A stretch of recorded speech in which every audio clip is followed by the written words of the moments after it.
Hi everyone, I'm Echoes and I'm a Vtuber, and I'll be going over two important announcements before I start delving into the episode. So, first things first is that, I guess for the streaming schedule. So this week had aired episode 10, Circling Thoughts. So recently there was an announcement about the updated schedule. So between this episode and episode 11 will be 1 week break because of some sort of talk show. And then there'll be a break between episode 11 and episode 12 because of the Japanese New Year, the New Year's Day.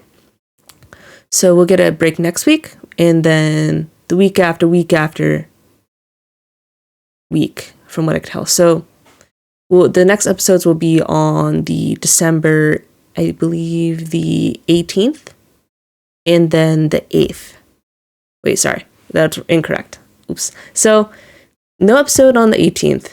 There will be episode on Christmas Day. We'll get no episode on New Year's Day, but we will get an episode on January 8th. So there's that. And then after that, just a small thing for me is that my birthday is this upcoming Tuesday, December 13th. So in case if you have any questions you'd like me to answer, as long as they're not overly personal, then I'll answer them. So yeah, just in case if you have a announcement for like a kind of a Q&A in case you're interested. If I don't get enough questions, I'll probably just reply to your answers via comments. But if you want me to, if I get enough, then I may just make it a separate video. But yeah, I'll be turning 24. All right, now let's finally delve into the episode of Gundam Witch from Mercury, Circling Thoughts. So first things first is that we pretty much start with this meeting with Shadiq's dad in this council called the Cathedral, which seems to be in charge of being like anti-Gundam from what I can tell. So Shadiq's father is like, why are you rejecting the request to press charge against the Gundam format and Ariel has been rejected. It was by his request that he didn't want any Gundams. That has been reinforced earlier in the series. So this guy is like, so why, he's asking a lot of questions like, why is Delling acting differently toward Ariel? Like, does he have some sort of agenda? Why did he acknowledge that they create a Gundam company? Dominicus looks like is the group in charge of doing a witch hunt, pretty much defeating or killing all Gundam pilots who they're all called witches. Looks like. He says, no, we're just not going to say anything, looks like. So then, let's see. Then pretty much these guys talk. Shadiq's father, about politics and stuff, and he's like, and then Jatek's dad's like, I'm going to kill Delling again. Because you remember in the first episode, he tried killing Delling the first time, but it just ended up failing because Soletta won against Guel at the time, and now Jatek's father Guel's father trying to kill him again for some reason. It's like, okay. Well, that's an interesting development, I gotta say. Let's see. Actually, an important thing here. So you see behind Delling are these two robots. I think we get introduced to them later this episode, actually. So you'll see what I mean later. I wonder if they're behind him because they're trying to kill Delling. So it could be why they're specifically behind Delling here.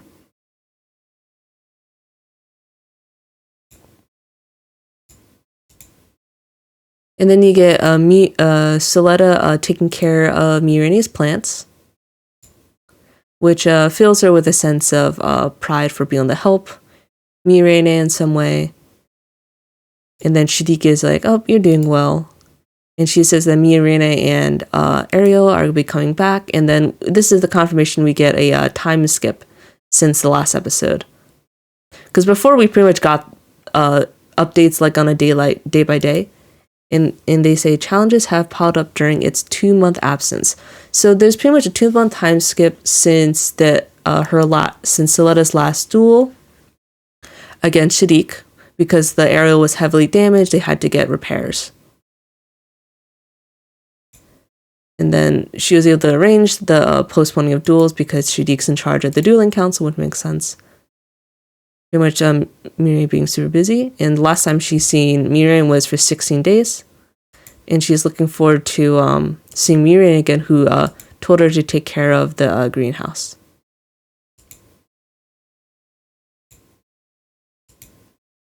Oh yeah, also one more thing I forgot to mention was that they always like using imagery with tomatoes, right? So you see these are like kind of unripe, and there's 5 of them. I'm wondering if that's referring to the Gundam like company, because of all the members sort of eventually going to be developing to become proper ripe tomatoes, possibly. But it's a little unclear what this imagery means, or if it just means that Solid is taking care of Mireille's plants.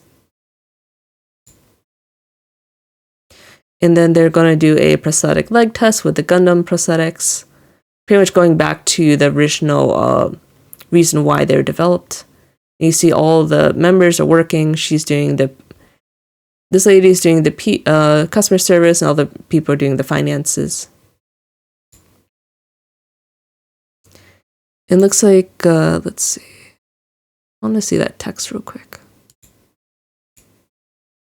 Monitoring system 01 Gund. So yeah. So looks like Soletta's the one who's usually in charge. I don't know if it's because she's used to using Gundam technology already.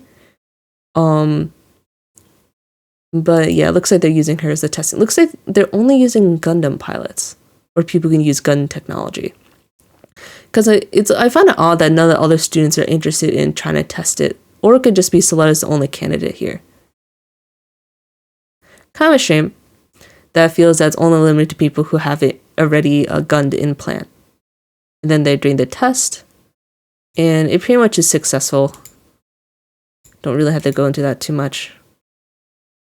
And they say that even if the Gundam technology is authorized, it can be used in any prosthetic, which is important because that's can be used for anything, back, different body parts, eyes.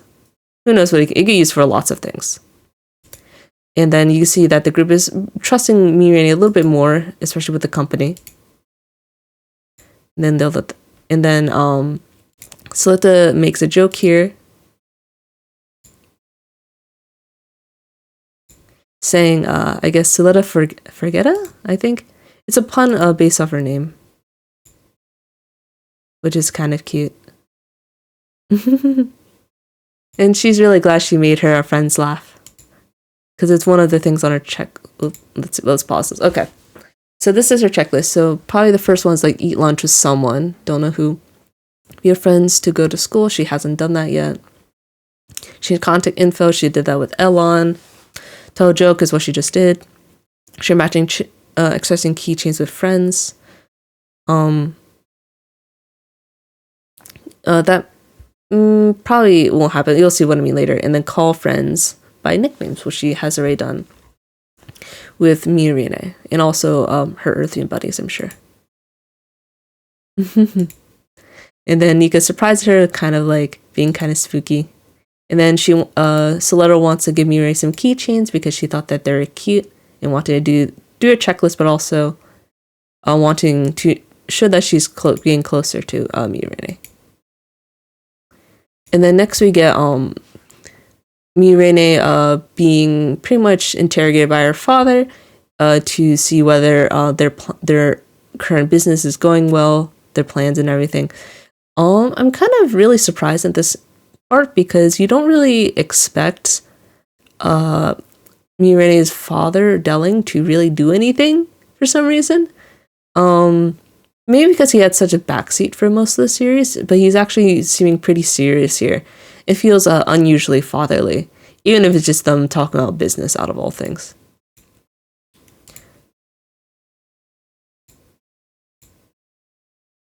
And he says that you've done a good job, which Mirene is surprised. You can see her Pikachu face here. It's like, oh, you're actually acknowledging me for once, kind of thing. And then they're going to be heading back after their business trips. And they're going to be using that same ship they were using, that Mirai was trying to use to escape to go to Earth.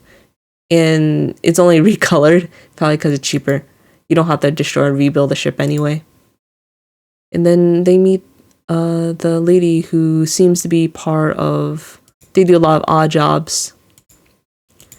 And you can see in this exchange is rather important because it shows that Mirai is pretty much really busy with her company. And her tone with her father has changed. She feels a bit more positively toward him because he has finally started acknowledging her just a little bit, and thus she doesn't feel so much animosity towards him. And she's like asking, like, who are you people? Are you only going for my father? But looks like now they're going for the company. And then they mentioned something called the Space Assembly League. I'm pretty sure that'll be an important name later on. I don't know if it's the name of the Earthian resistance is called the Space Assembly League, or it's some sort of Earthian political group. So we'll probably see more about that later on.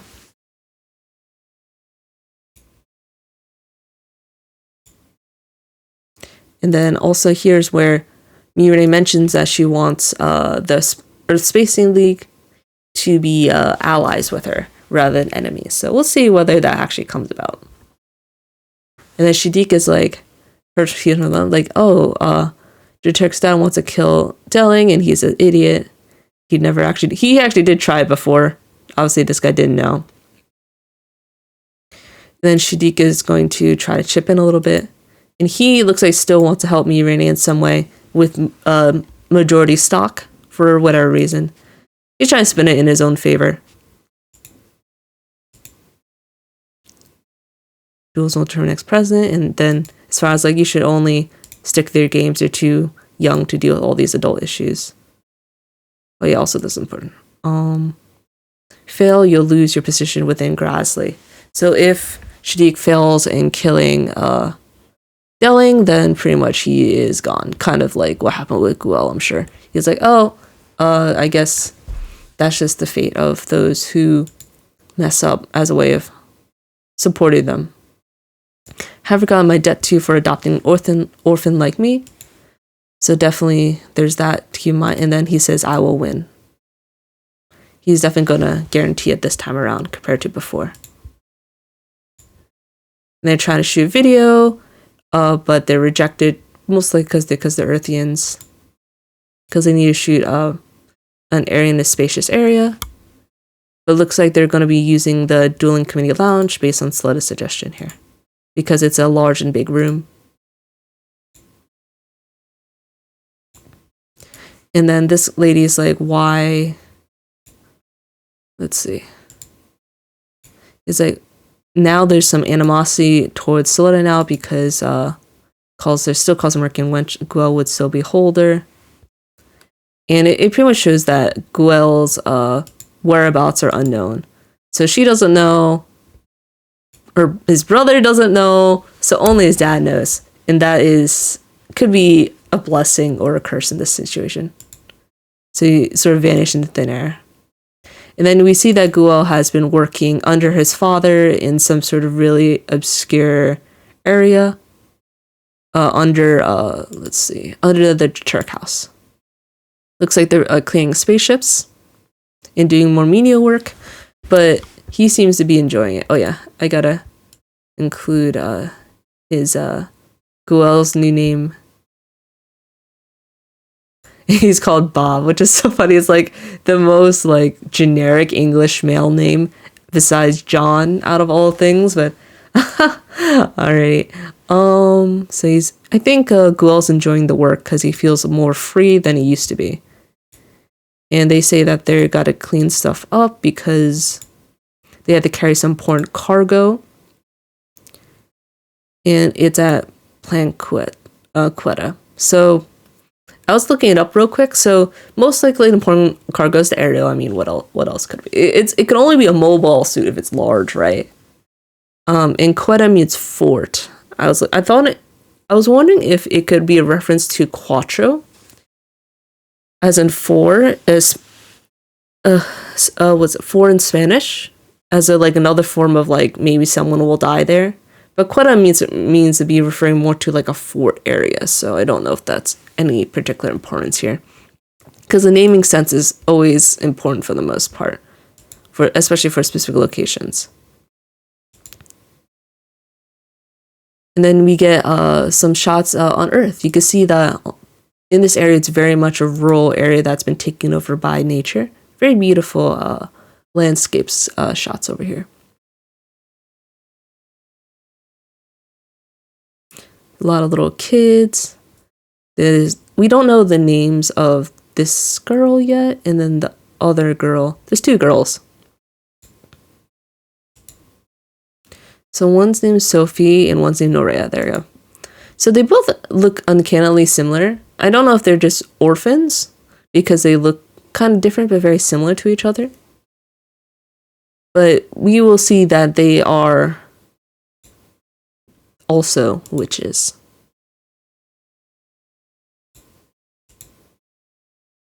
And then we get this dude whose name is, what's his name?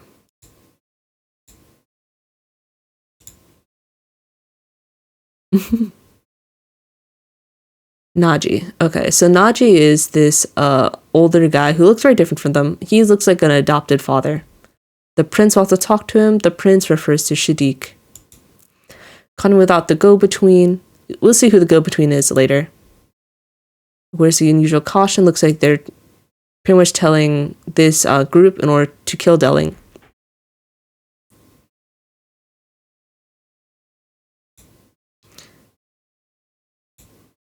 And Shadiq and the Turk House are going to create opportunity so that there's going to be some ripple effect here.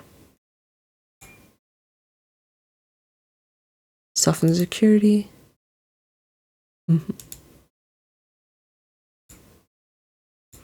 Oh yeah, and then you see that Nika here is the one who's the mediator because he mentions that the what's his name? Let me look at it again. I keep reading his name. Javi, I believe. Let's see. Naji. So Naji is involved here because pretty much it is Nika's father figure, and she is the go-between because she's the one who connects Shadiq to that group of mercenaries, from what I can tell. It's probably has that Naji guy, and then he recruits younger children who are skilled enough as mercenaries or as infiltrators. Like Nika is infiltrating the academy under Earthian status as an engineer, and she has an exceptionally unusually good knowledge on Gundams. And then those two girls that we just learned about who are new are Gundam pilots, just like Soletta is. Then they're doing a filming of a video. Mune is doing advertising for the Gundam company. This guy's worrying about being overworked and about being consumed like grass. They really like their analogies here. Like, oh, she's going to just consume us all and then become more than her current self. And then we get an important exchange here with Soletta and this lady here, who works for the Pale Group and is affiliated with her mother. So she says, thank you for helping. Richard wanted to become a medical engineer. And then she, let's see. And then this lady tries to mention something about the recent duel with the Grasley house. I feel like this was definitely some sort of important point, but Soletta had to check Mune's tomatoes, so that didn't happen. And then we get the sus guy. He is 100% Elan Number 5, the one who took over after Elan Number 4 is 99% sure he is incinerated, and thus he peeks from the shadows. And also, I feel like his face is different, even though, like they all quote unquote wear the same face. He definitely looks different here. I I also don't know now how they're going to distinguish between the Elons, but for some reason I feel like his cape is unusually notable in this shot. I don't know why. It feels like in between where the Elan number 4 didn't really wear a cape, but this one is. Maybe it's just a way of distinguishing the two because they have the same face, they have the same voice. And then the Master, obviously, it looks completely different. He's a lot more upfront compared to the other Elon. And he's using his charm to kind of seduce her. And he's sort of creating seeds of doubt about being used as a shield so Mirai can avoid getting married. And then he tries to kiss her, and then she runs away. So Little Push is all it will take to win her over. Yeah, so he pretty much is like, I'm going to definitely get her to seduce her to use her, just like anyone else. All we want is that aerial mobile suit. They all want the aerial in the end. Don't need a challenge in the open like Grass Age or Turk. An important point here is that he is a lot more like the original Master because he's wicked. If the Elan number 4 was more emotionless, but he was still kind, the new Elan is far more wicked in comparison. He is more manipulating and thus will use Suletta to his means. When Elan number 4 just didn't really bother to do that, he eventually did respect Suletta, Elan number 4, and felt some sort of kinship with her. But, yeah. Suletta tries to push away these guys because, like, oh, I'm in charge of them. I was told to take care of them. And then Mirai is just agreeing to, says that she got back early and that these guys will help take care of the greenhouse to lessen the workload. And Suletta is feeling a little more worthless here because she wanted to be relied on by Mirai, while Mirai is like, oh, we're just going to make the work easier for everyone involved.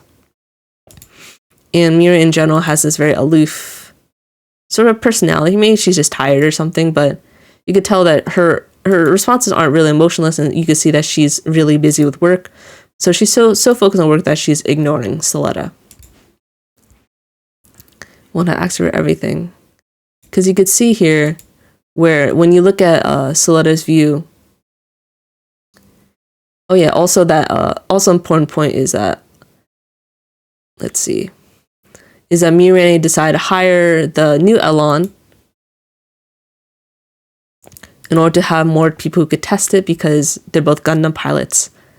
So it looks like it's only exclusively Gundam pilots, huh? Normal people can't use the Gundam technology too? So it feels like less like Suletta's being relied on, and you can see that she's looking now, instead of looking up at Mirai's face, she's looking down at the floor. She's not feeling good at all, and you can see that there's this camera shake that shows her perspective from a first person view, in that the floor is shaking because I think she's starting to tear up a little bit.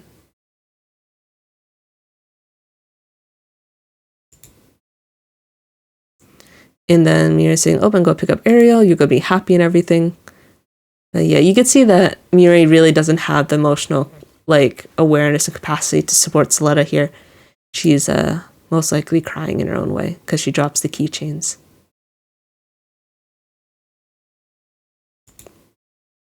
Then we get Delling meeting Suletta's mom, don't know for what, at the plant. And then also an important part is that after this moment, we actually get an important post-credit scene, which can be easily missed. So you see that Guel is really enjoys working where he is now. He feels more free, that he has in a way lost his old identity. And then we are introduced to the new Gundam mobile suits, which were seen behind Delling in the opening. So I'm pretty sure it's these two. And then you can see that they're both witches because even though they're using Gundams, they don't have the marks on their faces. So they're like Suletta in that way. They're not as refined as the Ariel are, but they're definitely still Gundam mobile suits. Because you can see how fast they're moving, and they move with such ease in the cockpit too.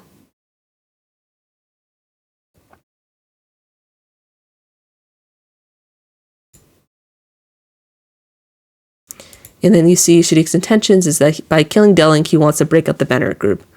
So pretty much removing the leader, and then all the other heads will probably be fighting for supremacy. Not other heads, other houses. And he will not... You can also see that Shadik is also trying to be more assertive here instead of being passive. Demand all of you to cooperate immediately. And actually willing to kill all those people. And if they resist, they're all going to die. So, what's important here is that, oh yeah, you can see the permit link circle as well. Okay, so next up is called The Witches from Earth. Witches from Earth, yeah. So pretty much the next episode, most likely we get like a little space battle. Possibly. Either the witches will just... The Earthian witches will just take over the ship and, you know, gain control of it per Shadik's orders. Or it could actually be a death flag for Guel because most people don't know he's there except his dad. His dad could actually be using him as father here. He may die early death depending on what he does if he's not careful. Because I'm pretty sure, oh, it's just another ship. And then we'll kill all the witnesses kind of thing, including Guel, which is also could cause more tragedy in general. So I'm pretty sure Guel is getting a big red death flag right here because he's on that ship. Or it could go well and then pretty much just what's his name? Shadik will just get the Ariel because the Ariel, I'm 99% sure, is the cargo. Or that Perspire is going to orchestrate something in order to get the Ariel, keep Guel alive for whatever reason. But yeah, I don't know. It's like, it's going to be really interesting next 2 episodes. Whether we get like 2 fight scenes or maybe 1 fight scene, definitely one involving these 2 witches. And then I'm pretty sure we get some more politicking going on because just in general, we get a lot of setup this time around. Not as much as like previous episodes per se, but it's definitely a considerable amount. We get a lot of moving parts, like the company becoming better. We get the new Elon coming back. We get the new witches specifically, who are probably the most important here. Yeah, so a lot of moving pieces. So yeah, hope you guys enjoyed watching this video. And yeah, we'll keep in mind that we do have the 2 weeks of break. Not in a row, obviously. But please just keep that in mind, that there will be no episode analysis next week, but the week after. And then the next episode reaction will be in the week after New Year's, after that. So yeah. So we are coming closer and closer to the end now. All right. Take care and have a good rest of your day. Thanks for watching.